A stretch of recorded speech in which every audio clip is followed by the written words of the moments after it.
Hello and welcome to UK in Focus, our nation through the prophetic lens, with me, your host, Reverend Chris Wickland, or Pastor Chris Wickland, or just call me Chris, whatever floats your boat.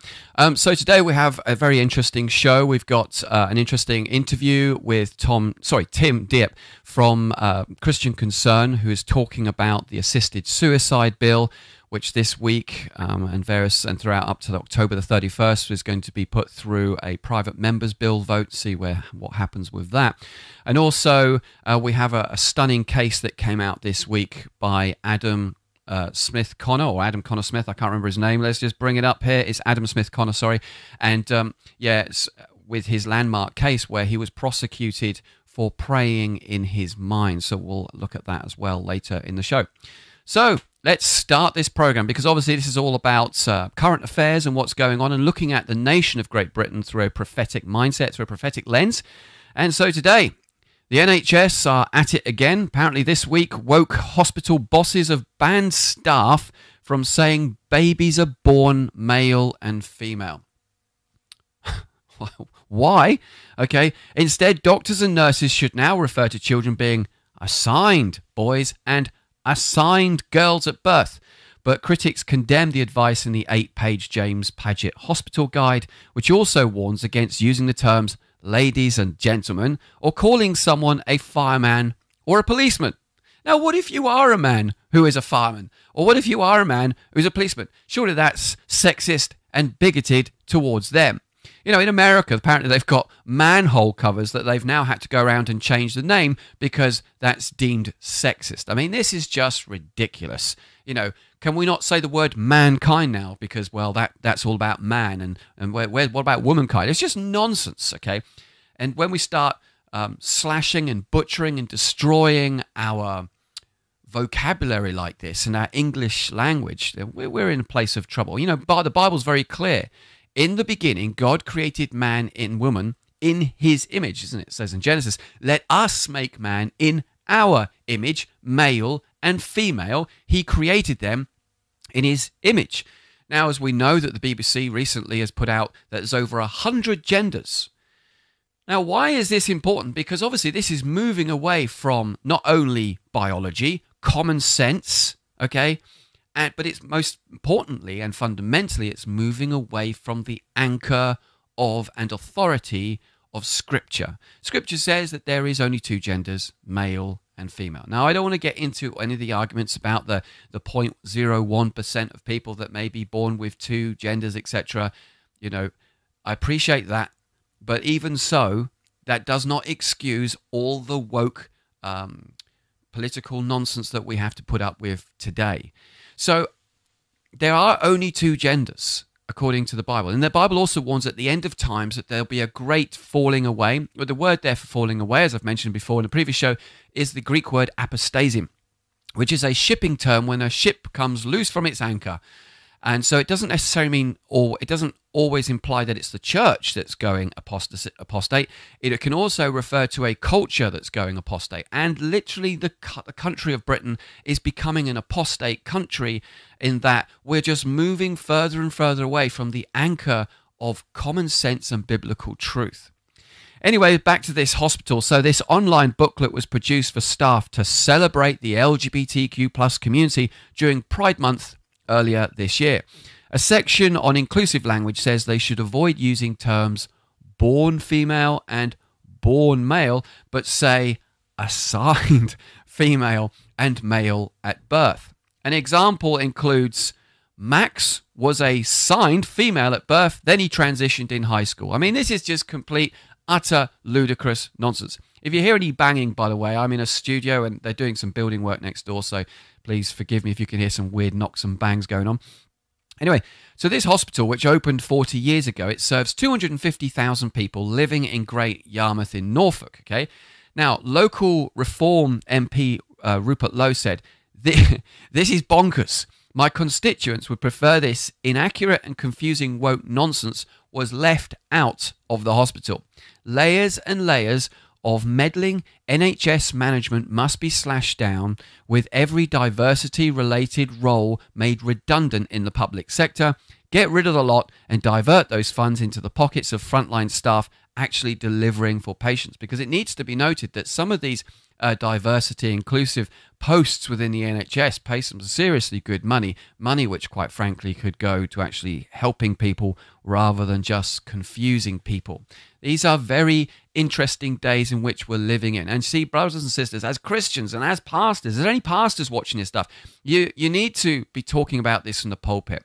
Why? Because if you don't say anything about it, you are actually speaking volumes. If you don't act on this, you are actually making it clear what you stand for. You are, at the very least, becoming an actor. An actor is one who doesn't agree with a governmental policy, but pretends to kind of go along with it and not talk about it. Okay, you don't want to be an actor. You want to be an activist. You want to be someone that says, no, this is not true. This is not biblical, and we are standing up against this nonsense because it is a lie. You know, the truth is, when you just throw away God and you throw God down the bin and put him down the drain, okay, there's an old saying, if you don't believe in God, you'll end up believing in anything. And we are seeing a society in its own, or steaming in the juices of its own demise, to put it blatantly, where we are just coming into moral decadence and confusion. Every empire that's gone down this road, remember thinking of Rome, for example, when it just went into complete decadence and sinfulness, eventually the empire crumbled and collapsed. And if Britain is not careful, this nation will crumble and collapse as it steams in its own juices of its own depravity. Now, another important case that came out this week is a really important landmark case. And Christians, you need to pay attention to this. If there's one thing you need to get out of this show today, this and the Assisted Suicide Act. Isn't it called the Assisted Death Act? Or no, Dying Act? No, we're calling it as it is, Assisted Suicide, okay? But also this particular story, and this is Army veteran convicted over silent prayer for his aborted son outside of an abortion clinic. So we'll take a look at this in a minute with Adam Smith giving his own words. So Adam Smith Connor, he prayed within a buffer zone which protects users and staff of a Dorset abortion facility from protesters. Now, Adam Smith Connor, a military veteran and father of two, was sentenced at Poole Magistrates Court on the 16th of October, that was earlier this week, to a conditional discharge. That means if he does this again, he will be immediately put in prison, and was ordered to pay prosecution costs of £9,000. In its decision, the court reasoned that his prayer amounted to, now listen to this, disapproval of abortion. I want you to think about that. That his prayer amounted to disapproval of abortion. So this is what this guy has been done for. Okay? So even if some people go, well, it's not really about the fact that it's about prayer, but you see, silent prayer is what you do in your head. And he was done for disapproval of abortion. So what he thought about abortion, the state has deemed this is inappropriate thinking. Him praying to God is inappropriate and therefore a disapproval of abortion. Therefore, wham, slam the law book at this guy. This is Great Britain. This is what you're waking up to, Christians. And the thing is, you can't be quiet on this anymore. You can't just sit and go, oh, well, you know, I'm sure this will all just blow over. I'm sure this is just an isolated case. No. This is not an isolated case. And the fact that this is even going on in your nation right now, the fact that someone's being prosecuted for thought crime and for silent prayer is a very alarming turn for this nation, which is turning into a dystopian utopia, a place where you don't want to be. Anyway, according to Alliance Defending Freedom, that's the ADF UK, the organisation, they're advocating for Smith Connor. In November 2022, he spent approximately 3 minutes praying silently outside an abortion clinic before a local council officer approached him and asked about the nature of his prayers, like it's got anything to do with him. Smith Connor had previously paid for an abortion for his ex-girlfriend, this is back in the day, and told the officer that he was praying for his deceased son. Now, I need to make this clear here. You see, that Adam Smith Connor was not doing this in the view of people going into the abortion clinic. He did this behind a tree. Yes, it was in the exclusion zone, but he did it behind a tree. No one could see him. Okay, there were no women going into the abortion clinic, so no one felt like Adam was being a predator. No one was offended by him. No one felt, threatened by his behavior. No one felt anxious about him being there. There was literally no one there, and nobody saw him. This is the old adage that if a tree falls down in the forest and nobody heard it, did it really make a noise? Well, obviously we know that it did, but nobody heard it, so who would know? And in this instance, for this legal argument, it's like the tree fell, nobody saw it, nobody heard it, yet a council officer came up to him who had nothing to do with the abortion clinic and said, "What are you doing?" And this is where this all went. So a month later, Smith Connor received a fixed penalty notice or fine for praying near the clinic. Legal proceedings were then brought against him by Bournemouth, Christchurch and Poole Council, which is literally just down the road from me. I live in Fareham, and Poole is probably about a 45-minute drive from here. Now, in the trial, Smith Connor denied the accusation that he had not complied with the public space protection order in place around the clinic.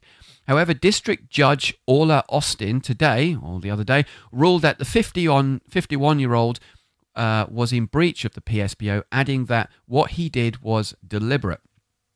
And so let's see the response from Adam Smith Connor and his legal team regarding this case when he was deemed to have broken the law. Hello, we've just received the verdict from the judge in the case of Adam Smith Connor. She has found Adam guilty for his silent prayers. This is a shocking verdict. Adam, what would you like to say on receiving this verdict? Well, I just want to thank everyone for the support over the last 2 years, since I was first accused of this thought crime on the 24th of November 2022. Psalm 22 verse 10 says, "When my father and mother forsake me, then the Lord will take care of me." I served our great nation for 20 years as an Army reservist. I continue to serve my local community as a physiotherapist and a church volunteer. I never imagined that the nation I love and has been so good to me in the past could turn on me for doing nothing more than offer up a prayer for my deceased son. I felt like my government had forsaken me, but the Lord has taken care of me, surrounded me with prayer, and provided me with an excellent legal team with ADF UK. I want to thank everyone who's been praying for justice in this court case.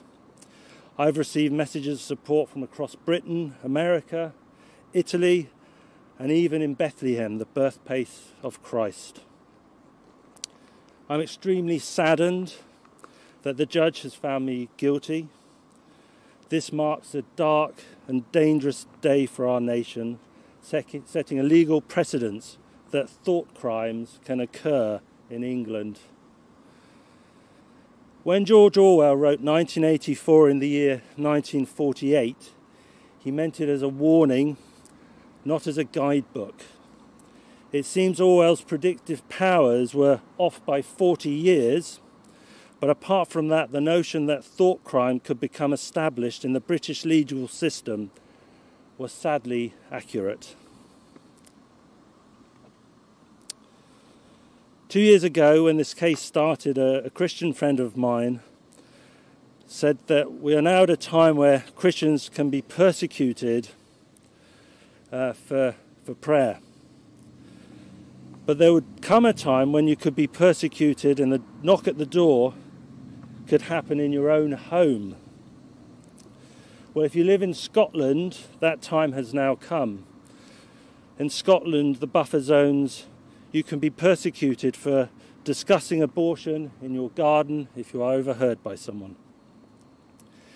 If you think I'm being paranoid, this is only going to happen outside abortion clinics, think again. If the government can create thought crimes somewhere, it's only a matter of time before they create them anywhere. If you hold any controversial views at odds with the government, and we all do at some level, watch out. God and God alone gives us the inalienable rights and freedoms. It's the government's job to uphold these freedoms, not to suppress them. How can we ask British troops to put their lives at risk defending freedom abroad whilst fining, arresting, and, in your case, Isabel, imprisoning people back home for the thought crime of prayer? I appeal to the activists in the abortion industry, civil service, government, and the legal system who have been lobbying so hard to make prayer a criminal offence, to please look at your children and ask yourself, do I want my son or daughter to grow up in a country where their very thoughts can be criminalised? Is that really the country you want your children to inherit? So how have we ended up with thought crime in Britain? It's because we have forgotten our first love and the principles upon which our once great nation was built. We are a Christian nation. Our constitution is based upon the Bible. The king's authority comes from Yahweh, the God of the Bible. If we are to restore our once great nation, we need to remember its foundations as set out in the Magna Carta 800 years ago. We need to return to the Lord Jesus Christ. And this court here has decided that even a silent prayer to the Lord God is now a criminal act. In John 14:6, Jesus says, I am the way, the truth, and the life. No one comes to the Father except through me. If you are concerned about the state of our nation and you don't know Jesus yet, I encourage you to read the Gospel of John and to visit your local church. I believe there is still time to restore sanity to our nation, but time is short and the church needs to wake up. Finally, I want to thank my wife, my son and my daughter who have been a tremendous source of strength. And I give thanks for the life of Jacob, who died in abortion, and Bobby, who died in a natural miscarriage. Although their lives were brief, they have inspired me and kept me going over the last 2 years. Thank you. And thank you so much for your courageous stand, Adam. And thank you all who've been praying for Adam throughout this ordeal that he's been going through. Well, there we go. So quite shocking there, that particular case. So, you know, there may be some Christians who think that Adam probably got what he deserved and was causing some distress to someone. Like I said, there was no women there. No one felt that he was being predatorial. There was just nobody there. And he was hiding, well, not hiding, but he was stood behind a tree. But listen, I appreciate there may be some women that may be concerned about this and think, well, actually, you know, should he have even been there, you know, and that kind of stuff. And so I need to put things in perspective here. This is not about pro-choice. It's about pro-life. It's about freedom of religion, freedom of thought, freedom of movement, freedom to pray wherever you like, when you like, to whomever you like. You see, this is what this is about. This is this is like freedom of thought. Remember, he was essentially done because of his disapproving of abortion. That is a very sinister thing to be convicted of, that he was technically convicted of his disapproval of abortion. So his prayer, his act of prayer, was considered a disapproval of abortion. So you need to understand, he was sentenced and called guilty because of his disapproval of abortion. That's what this is all resting on. Now, as a Christian, I would imagine probably 99% of Christians are, well, it depends if you're progressive, but I would hope that most Christians were pro-life. Okay? So this means every pro-life Christian and all those that aren't Christians that are pro-life, you have been deemed by the government to be thinking in a way that is that you've been deemed that your thoughts are disapproving of abortion, therefore is technically now a criminal offence if you think those things and act in such a way that leads you into a buffer zone around an abortion clinic. This is absolutely terrifying. Now, again, because a lot of Christians suffer from what I call normality bias, which is like, oh, well, you know, it's just one of those things. It's fair enough. We should put these buffers around these places. We don't want women to feel like ... Okay, now come on, Christians. you need to realize something here. This has never happened before. Now, I appreciate there's been a couple of isolated instances in the last couple of years regarding silent prayer outside abortion clinics, but you need to know what's going on here. There's a precedent being set that if you as a Christian and if you as a pastor, for example, are just not going to act on this and just going to let this one slide by, I have to say this says more about you and your Christianity than you realize. It means you're quite happy to allow Christians to be thrown under the bus for praying and for their thoughts. And what you're not probably seeing is that if it's around abortion clinics, what will it be next? And again, some of the Christians go, oh, Chris, no, it's not like that. You know, it's completely reasonable why they should put a buffer zone to not allow people to pray, to stop innocent children going to an early death. Let's be reasonable, Chris. I'm not going to be reasonable on this. This is something that I feel very passionate about. Now, listen, I appreciate that abortion is a very nuanced subject, and it's a very emotionally charged one. But that aside, this is a very serious case, and what is behind it is very sinister.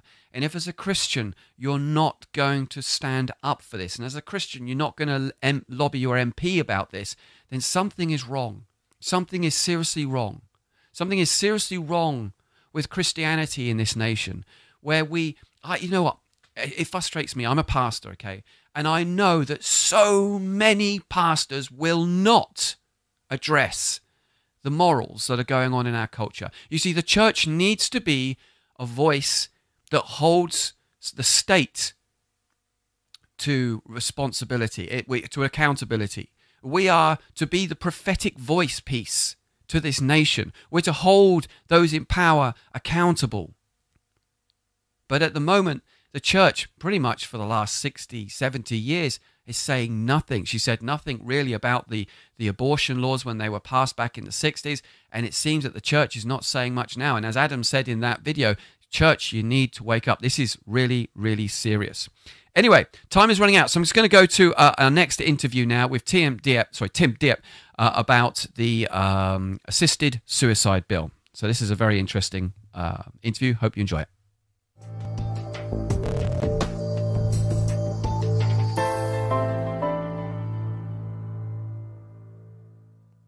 Okay, very pleased to have Tim Dieppe with us here on UK in Focus. So welcome to you, Tim. Thank you very much. Good to be with you, Chris. Thank you. And can you tell us who you work for and what you do for your day job, please? Sure, yes. I'm Head of Public Policy for Christian Concern.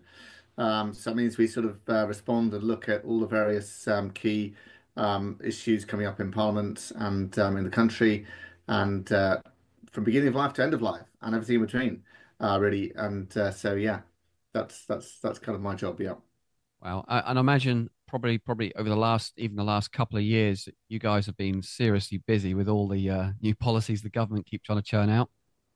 Well, I think it's getting busier at the moment with the new government. Yeah. So we've got proposals to ban conversion therapy, which they're planning to bring up, proposals to legalize assisted suicide, which are coming up, things like VAT on small private Christian schools, which we're also opposing at the moment.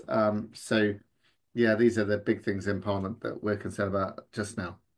Yeah, I mean, some big things there. So one of the things that I'd like to talk to you about today is the assisted dying bill. So I know that they're going to have a private members vote on that. So could you just tell us a little bit about what this bill is for those watching? Yeah, sure. So what happens is MPs have a ballot of MPs to bring forward what's called a private members bill, which is their own bill. They can choose exactly what the bill is. Yeah. And only those who come very high in the ballot really have a chance of their bill becoming law.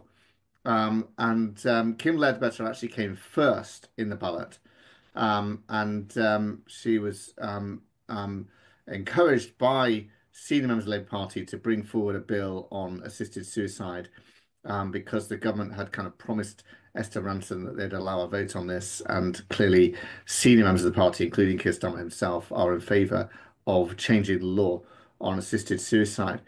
So she's bringing a bill forward. We do not have the text of it yet, but a similar bill was proposed by Lord Faulkner in the House of Lords.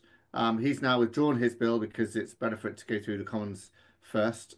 So he's happy for Kim Ledbetter's bill to take the lead. We imagine Kim Ledbetter's bill will be similar to Lord Faulkner's bill. Um, and it will have its first reading, which is just a formality, no debate, no vote, on the 16th of October.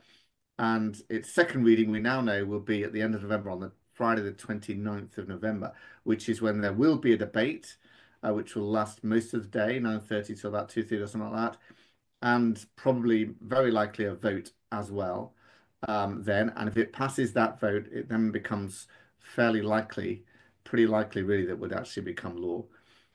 So that's the kind of status of it at the moment, if that helps. Wow. So it's not going to take much to get it through then, if a lot of politicians are pushing this. So can you tell me what this assisted dying bill is about? What's it, what's it trying to Chris, achieve? I want to first of all say I don't like calling it assisted dying. I don't want to give in to that language.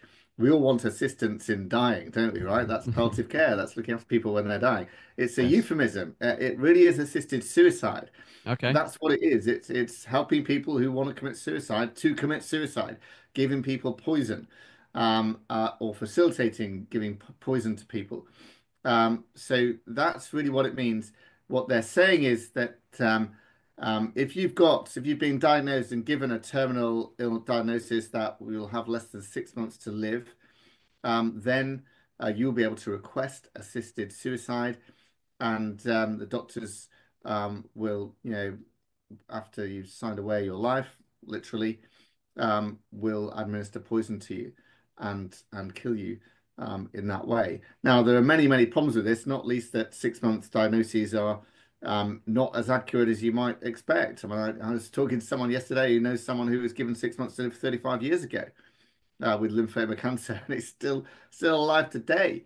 Yeah. And many people have been given diagnoses like that and lived longer. But also in every country where this has been legalized, the safeguard of 6 months to live has quickly been removed. And I've heard that leading proponents of this bill have sort of stood on a platform and said there'll be a really strong safeguard, 6 months, you've got to have a 6 month diagnosis. And then when somebody asks the question, what about my poor relative who's suffering in pain? They say, oh, well, maybe we ought to make allowance for that as well.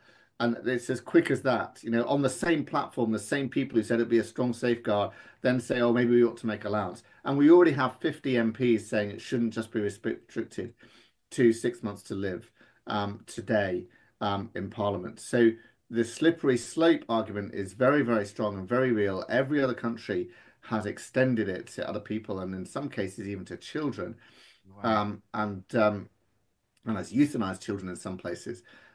So it's very, very dangerous. Once you open this can of worms, or once you break the Rubicon of allowing people to legalize assisted suicide, it very, very quickly becomes widely adopted. And you increase suicides generally because you've made suicide acceptable. You've said, oh, the state approves of suicide. The state says some lives are not worth living.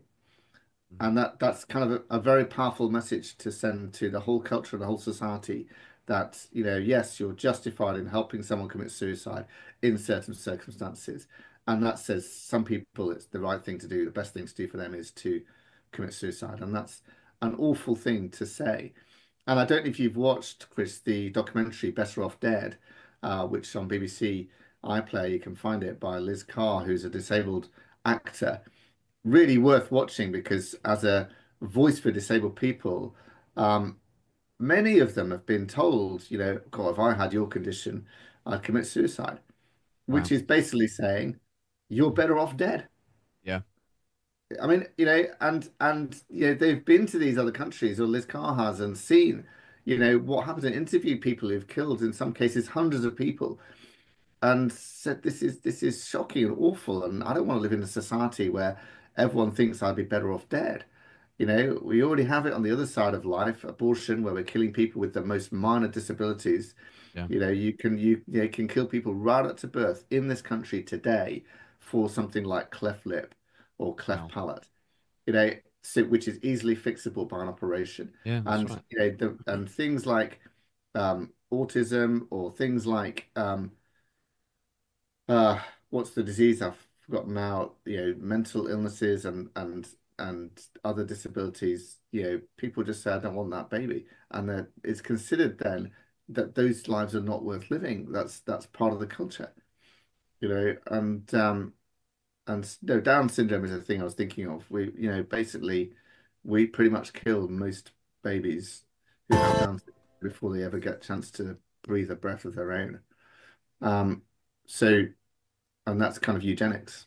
Just realize that as well. We're operating in a society that has eugenics today. And now at the other end of life, we're saying your life is not worth living, and therefore you ought to be allowed to commit suicide. There's even been cases in other countries where people have been given a 6-month diagnosis of something wrong with them, asked for suicide, got it, and the autopsy has revealed they didn't actually have that condition in the first place. Wow. You know, Yeah. so Yeah. so this is what we're playing for. And what we've got here, Chris, is a bunch of new MPs, a whole load of new MPs who have not really thought about this issue and haven't really engaged with it. People who've been MPs for a while have had to think about it, had to form their opinions. What we know is that the more people do think about it and engage with the issues and discuss it, the more likely they are to oppose a change in the law. Yeah. And you've got, my MP has written and said, I don't know what to think about this. He's a new MP. Lots of other MPs will be in a similar position. So, but I don't want to be too depressed, because that's an opportunity for us as Christians. Go and meet your MP. Go and Yeah. speak to them. Tell them what you think about it. Tell them what to think about it. And say that you are opposed to a change of the law. It will be a free vote. It's not a party political thing. They don't have to abide by party lines on it. It's not been in a manifesto or anything like that. All that Starmer said is he promised to have a vote on it. But we do know that Keir Starmer would like to see a change of the law. As Director of Public Prosecutions, he weakened the criteria for a prosecution under this law when that was his job. But we also know that Wes Streeting, the Health Secretary, has expressed serious reservations about changing the law and does not want to change the law on this. And some other senior parliamentary figures have also said that they don't want this to happen. So I don't think it's necessarily a foregone conclusion, providing that we can, persuade and make the argument out there and tell MPs and reason with them about it. We could see people realizing that actually it's not as simple as I thought. Actually, it's more dangerous than I thought, and deciding not to vote for it. Yeah. I found it interesting because I was watching a documentary a while back of things that are going on in Canada. And I remember this one woman saying it's so grim here. She said, we phoned up in respect to she was suffering from mild depression. She phoned up the GP, and one of the this is allegedly what was on the documentary. One of the options that they offered to her for mild depression was to be euthanized, and and that's the problem with this. And the problem is when you have a government that is leftist, humanistic in its understanding. It's all about, well, we want to put people out of their misery, and often when there's not that rule or that basic sense of what I call the Imago Dei, that understanding that man is made in the image of God, man just becomes recyclable, like a piece of garbage that we can just, Mm. once you've passed your usefulness, or if you can't cope with this anymore, where we can euthanize you. I mean, it's something that, when I first got saved, I'm 52 now. I got saved when I was 17. If someone said to me, "You're going to live in a world soon where this is what they're going to do," it sounds like something out of some nasty dystopian sci-fi movie. But now the fact that this is on our doors, and one of the things that I'm concerned about is, and you probably would agree, is that I find that a lot of Christians just don't want to engage. They don't want to get their hands dirty with this stuff. But I think, like the Abortion Act, that was initially for medical reasons, but now it's pretty much it's birth control. It can be for anything, and so we don't want this act to go through, and I believe as Christians we really need to be seriously putting pressure on Parliament and on our MPs. So, have you got any ideas as to how we go about doing that? Oh, yes, definitely. We have put out some resources on our website. If you go to christianconcern.com/. action for dash act dash now dash to dash stop dash assisted dash suicide. Sorry, that's a very long URL. Anyway, longer than I'd hope it to be. But anyway, we've put up various resources there: how to write to your MP, how to find your MP and who it is if you don't know, and key points to make and so on to your MP and various other resources about the issue. So do make use of that, yes, and do write to them. And MPs, it does make a difference when you write to them, and it doesn't take very long to put an email together No. to your MP. And if you have got capacity, the best thing to do is request a meeting because they get a lot of emails, and sometimes you don't know if the MP themselves has really seen it. Maybe one of their support workers has actually been the one who's seen it and decided, oh, I'll put a reply, and they just put a standard reply from Labour Party text about what to say on this issue and stuff. But if you request a meeting and say, please can I meet you about this and discuss it, then you can in person engage them on the issue and see what they really think and present your arguments with them. And so that's much better if you can. But writing an email to express your view will make a difference. It shows them that people care. It shows them that it's not a one-way street, and it will impact them, and they need to hear the arguments and read the arguments about this. Yeah, definitely. I mean, I've encouraged all my church. I got a letter from my local MP the other day, which is Suala Braverman, and she's against it, which is good. But yeah, I'm just thinking because I was reading a report about are politicians supposed to do what the public want, or can they just put through based on their own opinions? Apparently, it's an open verdict. No one really knows. But obviously, if the politician wants to stay in his career, then he has to. Yeah, I mean, on that, I think we elect the person, and the person does have to follow their conscience at the end of the day. But they should be open to persuasion and listen to the arguments from both sides in order to follow what their conscience and their heart and mind tell them. So yeah, we do elect a person to represent us, but the person then does have freedom to vote according to their conscience. Yeah, definitely. And of course, for Christians, some people might say, well, why is it wrong? I mean, yeah, I know the answer, but I mean, I just want you to say anyway. But some Christians might think, why is it wrong to kill yourself if you're in a place where you're in absolute agony? Probably, surely God would want us to be humane and caring. What would you be your response to that? A number of responses. One is that if you speak to experts on palliative care, and my wife died a couple of years ago. I've experienced excellent help from palliative care through her end of life. Palliative care consultants will say we can alleviate pain pretty much for anything. Yeah, So you should not die in pain. A lot of this is people want suicide because they're afraid of what they might experience or what it might be like. Well, I've been with people when they've died. You probably have too, Chris. And once I've been there and seen that and done it, it's not nowhere near as frightening as it might appear, you know. And I've seen people die, in their sleep and so on. And that is normally what happens in palliative care. yeah, So, with good palliative care, you can have a peaceful death and, you're not ending your life abruptly. You're not ending your life before your time. And human life is sacred. Humans do not have the right to take the life of another person, and in fact, your life is not even your own to take by suicide. And God has purposes and plans for every one of us while we're here on earth, and we shouldn't act to shorten it. It's a very, very serious thing to take another life. yeah. Obviously, there So, are exceptions, maybe for warfare, maybe for capital punishment and so on, sure. but in every other circumstance, you shouldn't take another person's life. Yeah. So just playing devil's advocate here for a minute. So if palliative care is so good, why then are they wanting to do this assisted suicide bill? There is not enough palliative care available. I gather only 1 in 4 people can potentially access really good palliative care. So they should be investing in palliative care, and that's a problem. Why do they want to do it? I think they're swung by emotional arguments like the one you just said, surely you should be allowed to alleviate pain by killing. Well, you can alleviate pain with drugs, you can Yeah. alleviate pain with painkillers, and That is the humane approach. That is what we should do. And the difficulty becomes that, what counts as pain, what counts as unbearable pain is very subjective. A lot of people live with pain and live many years and are glad to have carried on living many years. There are stories of people as well who've said, if this law had been in place, I would have committed suicide. I'm so glad I didn't.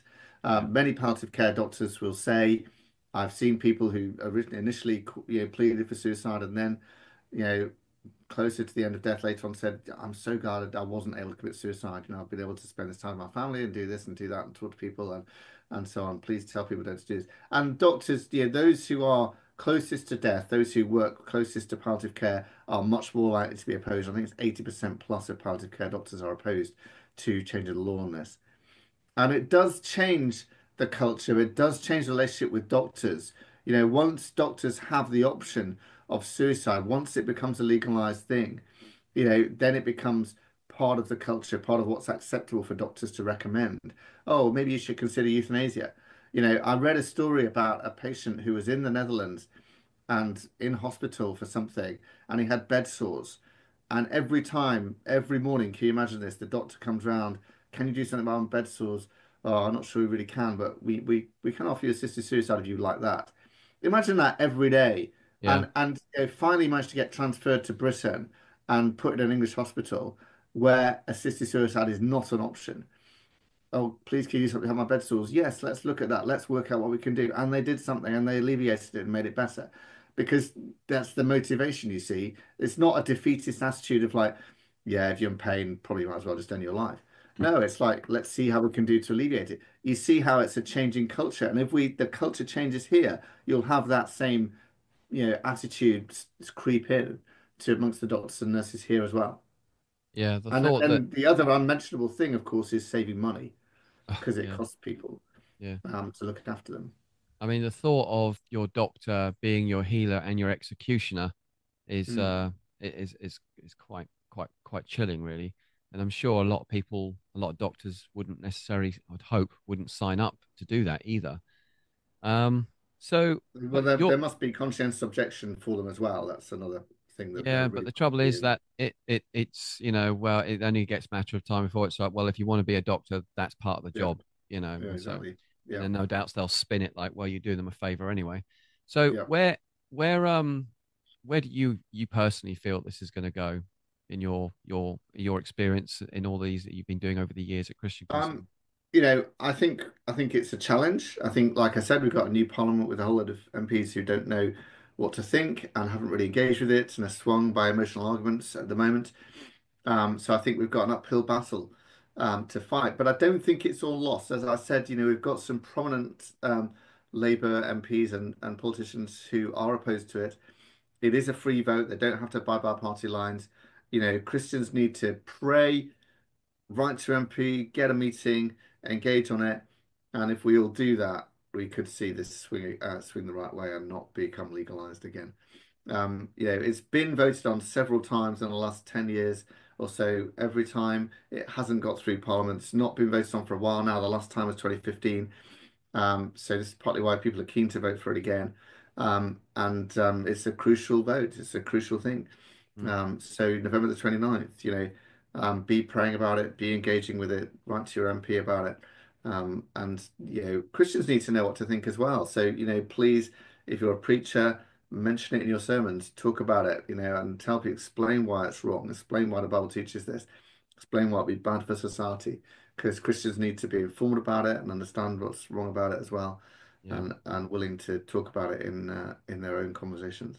Yeah, absolutely. I wouldn't like to be in a position where, let's say, I am in a place where I'm dying and I'm in agony, and I've got the temptation of a quick and easy death. As a Christian, I wouldn't want that Mm, sort of option to mm, be there, and mm, that would be difficult. So from that, and also, I remember years ago I went into this Catholic church and there was this little booklet called "Dying Well," and I kind of mhm, laughed. I was like, what kind of a book's that? But as I was reading it, I kind of understood what it was talking about, but I saw it with my own eyes once, where one of our members of our congregation, she died of cancer, and I was asked to go around and see her the day before she died, and there wasn't much of her left when she was in the bed. But as I was just with her, I was with her for about half an hour, and about 15 minutes in, she didn't say anything, but she just raised her hands to the Lord. And she just started worshiping the Lord amidst that pain and amidst that situation. And for me, it was a real privilege. It was like, yeah, death is defeated here. You know, she has the victory, and I saw someone die well. And I think Mm, that's a powerful witness, a powerful testimony, and something that Christians should be able to mm. freely do without the temptation of like, well, I could just quickly end this. So that's something that concerns me as well for Christians, that it's a potential temptation for them as well. It is, and and that is kind of scary as well. And again, just looking back to my wife's experience, she was diabetic for many years, and in some countries now, diabetes counts as a terminal illness. Wow. The argument being that, because you require all these medicines, if you didn't have these medicines, you'd be dead within, weeks rather than months. So you're effectively terminally ill. So therefore, you can qualify for assisted suicide, and therefore, effectively starting, yeah, pretty much your life's not worth living. You've got diabetes. How awful is that? And, I and know. she lived with diabetes, and she lived a healthy life, much better. It's very manageable diabetes these days if you've got the insulin and stuff and so on. You know, so but how devaluing is it to say, yeah, you'd qualify for euthanasia because basically society thinks your life's not worth living really if you've got that, Yeah. and that's a fine way out. Well, it's not. It's awful to say that, and it's No. awful to say to anybody in society, your life is not worth living. No, that's right. And also, people feel guilty about being alive. They're costing money and things. I mean, also, one of the things I've noticed is that when culture goes this way, it just opens the door for other things. So you probably saw it on the BBC News where there's a guy who's invented the suicide pod. You seen that? There's I this, have seen that. Yeah. yeah, this very nice futuristic looking pod where you could just put it out in a field and just get in and kill yourself because he wants to demedicalize suicide. In other words, you just buy one of these things, stick yourself in it, and boom, you're dead. But then it's like, well, how did we know if that guy was murdered? You know, it opens up all these potential doors, and I just think one thing always leads to another, always leads to another, always leads to another, and that's why I wants to speak to you and try to encourage Christians who are watching this that they really mustn't let this one through the net. That this is one thing that we've got to resist, and we've got to be that restraining force to Mm, politicians mm, and be an irritant to government as well, and actually say mm. we're not happy about this. Yeah, yeah, and it's one way to appeal to politicians is to say that is this how we treat the vulnerable people, the Yeah, most vulnerable in society? Do we say to them, yeah, you should just commit suicide? No, you care for them and love them and protect them, and that's what they need at that time when people are suffering and in physical or mental distress of one kind or another. But what's legalizing assisted suicide says is that, yes, worth ending your life at these points. And, I when I worked in finance, somebody openly said in my office, old people have a duty to die. And I was shocked, and but if this becomes law, that'll become much more the attitude. You yes, know, we shouldn't look after them and care for them and respect them. No, just they have a duty to die.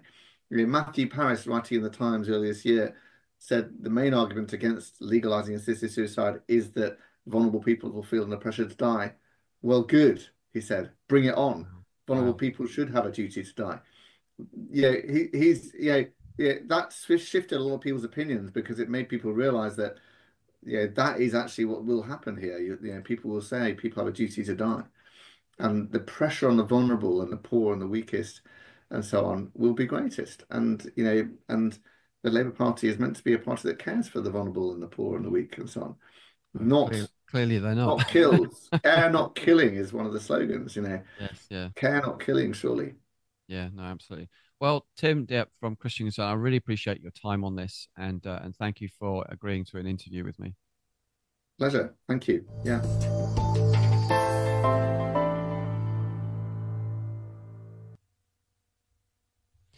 Hopefully, you enjoyed that not argument, that conversation there that I had with Tim Depp from Christian Concern, because it does raise some very interesting conundrums. That if Christians do not get involved in the political debate on this, if we don't put pressure on our MP, and if we don't hound Parliament and lobby Parliament over this could be yet another landslide event for the UK, which would just be terrible and chilling.